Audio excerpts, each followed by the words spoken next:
A 74-year-old woman sat in my office, her hands folded neatly in her lap, not from a disease, but from something far more common and far more silent. She looked me right in the eye and said, "I didn't know I was hurting myself." For years, she'd been doing what millions of women do in private, never realizing the quiet damage it was causing. And she's not alone.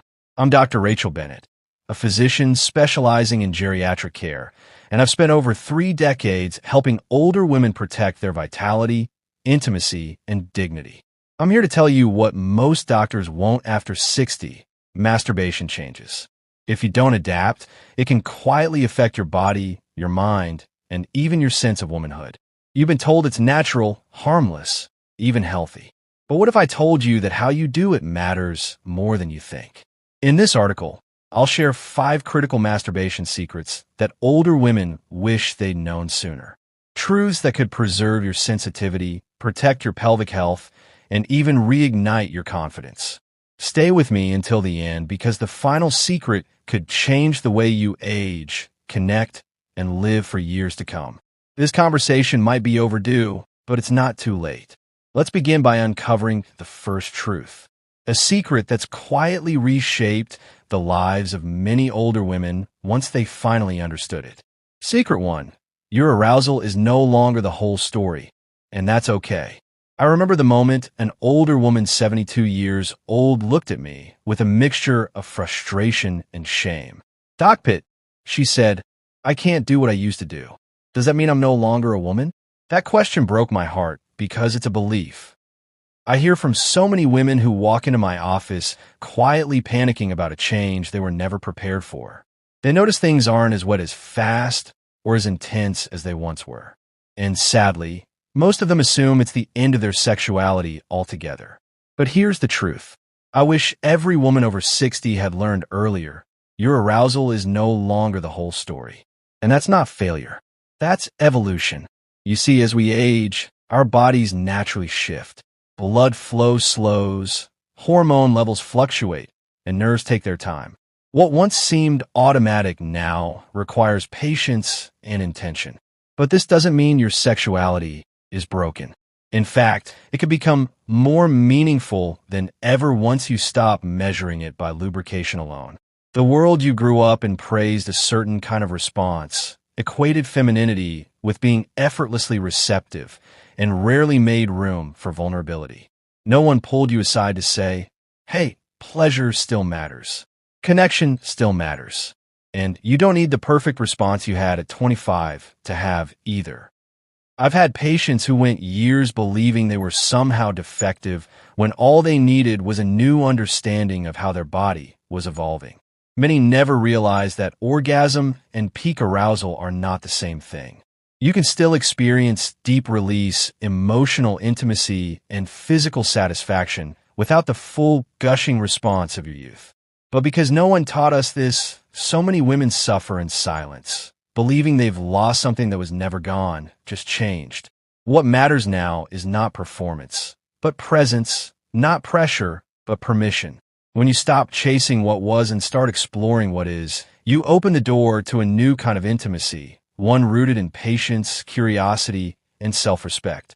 That's why this first secret is so critical.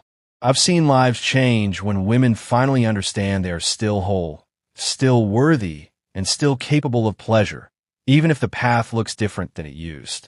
2. And speaking of what most women were never told, let me share the second secret one that dives even deeper. Because what if I told you that masturbation isn't just about sex, but about emotion, memory, and the quiet way we stay connected to ourselves? What you're about to hear might completely change how you see this act. Secret 2, masturbation isn't just sexual, it's emotional and neurological. Not long ago, I sat with a retired teacher in her late 70s. Her name was Brenda. She wasn't there because of a medical emergency. She came in because, in her words, "I just don't feel anything anymore." Not just sexually, but in general. At first, she thought her struggles were physical. But the more we talked, the more it became clear her habits weren't about desire. They were about something deeper, quieter, and more emotional. She had been masturbating almost every night, not out of lust, but as a way to cope. She didn't even realize it had become her way of managing sadness, sleep problems, even loneliness. That moment changed how I saw her and how she saw herself. This is a truth I wish more older women knew sooner. Masturbation in your 60s and beyond isn't just about physical release. It's tied to your brain, your emotions, your nervous system. After orgasm, your body releases powerful chemicals, dopamine, serotonin, oxytocin. These chemicals regulate sleep, reduce anxiety, and improve mood. For many women, especially those living alone, this simple act becomes a way to reclaim calm connection, even control. But when it's done without awareness, it can slowly turn into something hollow. That's what happened to Brenda. The ritual stayed, but the meaning faded. We were raised to be nurturers, to keep our own needs buried, to believe that tending to ourselves was selfish. So when the only time you truly let go is in private during a moment of self-touch, that act becomes more than physical. It becomes survival. Yet most women never see it that way. They think they're just holding on to a youthful habit. They don't understand that their bodies are still reaching for peace, not just pleasure. The danger is not in the act itself. It's in doing it mindlessly. If you're turning to masturbation just to pass the time or escape a feeling you haven't named, you may slowly lose the ability to connect with yourself on a deeper level. But when you approach it with intention, with presence, it becomes something healing. It becomes an act of emotional clarity and neurological health. And yes, at your age, that still matters more than ever. Now, if that secret felt surprising, the next one might be even more urgent. Because what if I told you that not touching yourself at all, letting that part of you go completely quiet, might be doing more harm than good? What you're about to hear could explain changes in your body that no one ever warned you about. Secret 3. The use it or lose it rule is real, but misunderstood.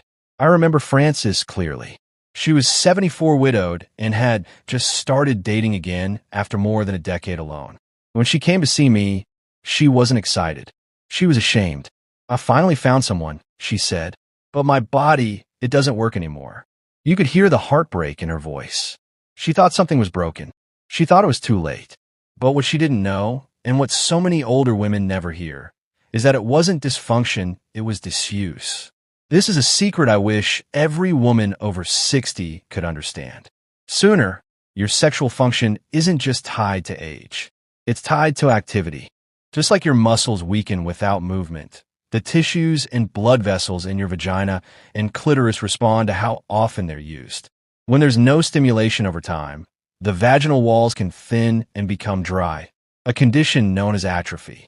Nerve endings, dull elasticity fades, and circulation becomes sluggish.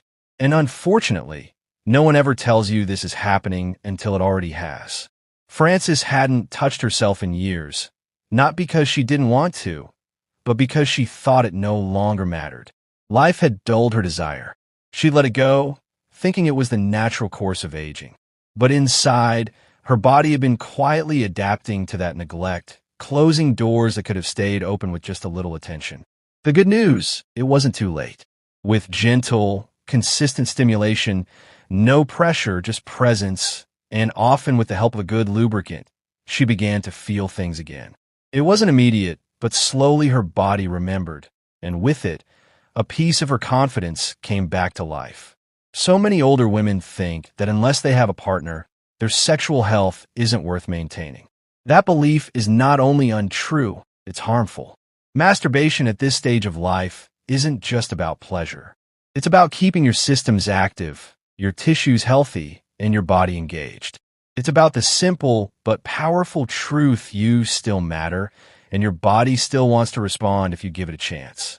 But if disuse can create silent damage, what about the opposite? What if the way you are staying sexually active is actually rewiring your brain in the wrong direction? In the next secret, I'll show you something that's become almost invisible in older women's lives. Yet, it may be quietly dulling your senses, lowering your drive, and changing how you feel about real intimacy. You want to hear this secret for. Your vibrator may be destroying your sexual reflexes without you knowing it. Late one evening, I spoke with Barbara, a 68-year-old divorce who had been struggling with a loss of sensation, not just physically, but emotionally. She told me something that I hear far too often. I still touch myself, but I feel disconnected, like nothing really reaches me anymore. At first, she thought it was just aging. But as we talked more, something became painfully clear. Her nightly routine of using a high-powered vibrator, something she turned to for reliable results, had quietly begun to rob her of her ability to feel in real life. This is a secret so many older women wish they knew earlier. As your nervous system ages, it becomes less flexible, less adaptable. And if you've been using a powerful direct stimulus as your main form of arousal for years, your brain may have slowly adapted to that high-intensity, fast-reward input at the cost of real intimacy. Intense vibration triggers a focused, powerful response. Over time, this can rewire your system to only respond to that specific feeling. Before you realize it, the gentle touch from a partner or even your own hands feels dull, distant, or simply not enough. What makes this especially dangerous for older women is how gradually it happens. You don't notice it at first. It feels like a solution, but one day you realize that the device excites you more than actual connection, that your imagination has gone quiet, that your body feels numb even though your mind still wants to feel. Barbara described it like listening to music with the volume turned all the way up for years and then trying to hear a whisper. She could see, but she couldn't connect. We worked together to slowly re-sensitize her body, not through judgment, but through patience. And what happened next surprised even her. Within weeks, she began to feel sensations again. Her sensitivity to gentle touch returned, all because she stepped away from the intense stimulus and started reconnecting with her own body, her breath, and her inner world. I only wish she had started sooner. It could have saved her years of numbness. And now we come to the final secret one that brings all the others together. Because after all the silence, shame, and confusion that surrounds this topic, there's something powerful older women deserve to know. Something that could change the way you see yourself and your health forever. Secret 5. Masturbation can be a lifeline, not a liability. A woman named Georgia once sat across from me during a routine checkup. She was 75, soft-spoken, and polite. Toward the end of the visit, she hesitated, then asked, "Doctor, is it still okay to touch myself at this age?" That question stopped me in my tracks, not because it was unusual, but because I'd heard it too many times before. It was laced with embarrassment, like she was confessing to something shameful. But what Georgia didn't realize, and what I wish every older woman knew sooner, is this masturbation isn't something to hide from. At your age, it might be one of the most important acts of self-care you still have. The truth is, masturbation done with intention and presence can support more than just your sexual satisfaction. It keeps your pelvic tissues healthy by encouraging blood flow. It helps maintain vaginal elasticity and lubrication. It eases anxiety, boosts mood, and improves sleep through the natural release of calming neurochemicals. But beyond biology, it does something even more vital. It keeps you connected to the part of yourself that still feels desire, still holds identity, still wants to feel alive. When George's husband passed away, she stopped everything. She believed that chapter of her life was over. For nearly 6 years, she hadn't allowed herself a single moment of pleasure. "I thought it was inappropriate," she admitted. "I didn't think I was allowed to still be that kind of woman." That sentence stayed with me because I've heard its echo in so many others. We live in a culture that teaches older women to go quietly, to shrink, to stop feeling, but it's a cruel myth. Desire doesn't disappear. It just becomes quieter. And if you don't listen, it turns into loneliness. When Georgia began to reconnect with herself gently, without pressure, her mood lifted. She slept better. She smiled more. She wasn't chasing youth. She was reclaiming dignity. That's what masturbation can become in later life. Not an escape, but a return.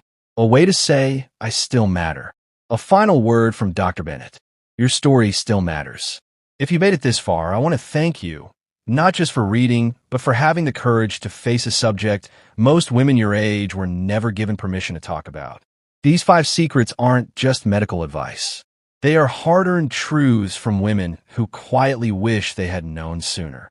We've learned that your arousal doesn't define your womanhood, that masturbation is deeply emotional and neurological, and that use it or lose it is a real principle that requires gentle, consistent attention. We've seen the hidden cost of relying on intense singular stimulation. And most importantly, we've uncovered that this private act can be a lifeline, a way to stay connected to your body, your identity, and your sense of being fully alive. I've met countless women in their 60s, 7s, and even 80s who thought this part of their life was over. But what I've learned is that desire doesn't retire. It softens, it shifts, but it never disappears. When you learn to meet your body, where it is not where it used to be, you discover something powerful. You are still a woman. You are still whole, and you are still deserving of pleasure and connection. Here is the life lesson I want to leave you with. Your health and happiness in your later years are not passive events. They are active choices. Don't let silence or shame make decisions for you. The most courageous thing you can do is to stay curious about your own body and mind. So wherever you are on your journey, I hope these truths help you reclaim what was never lost, only waiting to be remembered. Your age doesn't disqualify you from feeling touching or healing. In fact, it may be the exact reason you need to start now. If this message spoke to you, I invite you to be part of this conversation. Leave a comment below and let me know which of these 5 truths meant the most to you. Your story could help another woman feel less alone. And if you're ready to keep learning and reclaiming your health with dignity, I encourage you to subscribe for more honest, practical guidance made specifically for women over 60. Finally, if this article reminded you of a friend, a sister, or anyone who needs to hear this, please share it with them. You never know how much of a difference a conversation like this can make. Let's keep breaking the silence together. You deserve the truth. You deserve support.